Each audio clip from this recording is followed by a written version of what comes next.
السلام عليكم أحبابي ميل walba aad joogtaan waa idin salaamay waa walaashiina Dr. Sajiya kusoo dhawaada channelkayga iyo macluumaadka caafimaad ee inooga barateen fadlan haddii aad ku cusub tahay channelkayga subscribe saar like saar gambaleelkana furo si aad ula socoto muuqaaladan soo gelino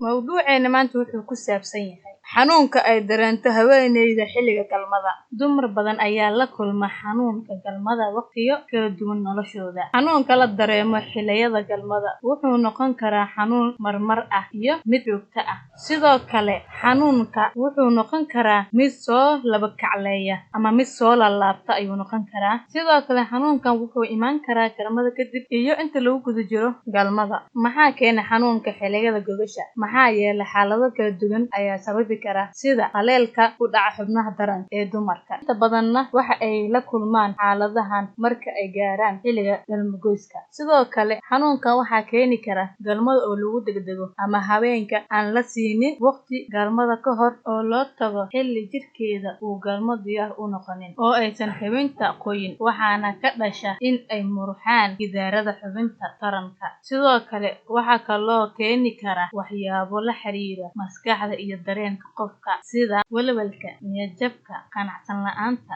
iyo qofka haddii uu horay u soo maray xanuuno galmada ah sida kufsiga iyo jirdilka. Xanuunada kale ee soo gaara xubinta taranka sidoo kale infekshinka waxaa kaloo keeni kara burooyinka infekshanada ku dhaca afafka hore ee minka. Haddaba maxaa looga baahan yahay in aad sameysid haddii aad la kulanto xanuunadan gogasha? Ugu horreyntii waa in aad waqti badan qaadataan si uu jirkiina ugu diyaar garoobo galmada una kala baxaan muruqyada farjiga. Galmada ka hor soo faaruji heestaada waa in aad isticmaashaa kareemada xubinta taranka lagu qoyo. Fadlan ha isticmaalin kareemada qaarkooda xubinta ka dhigaya mid qalalan. La wadaag lamaanahaaga in aad xanuun dareemeyso si uu u yareeyo awoodda tooska ah isla markaana u bedelo hab kale galmada oo aad heshid hab cusub oo aadan ku dareemaynin xanuun siyaada ah. Sidoo kale waa in aad sameysaa jimicsiga, orodka iyo ruclaynta iyo exercise loo yaqaano kinkoog oo u wanaagsan murqaha miskaha. Cab biyo badan ugu yaraan 2 litir iyo bar si uu jirkaaga biyo badan u helo.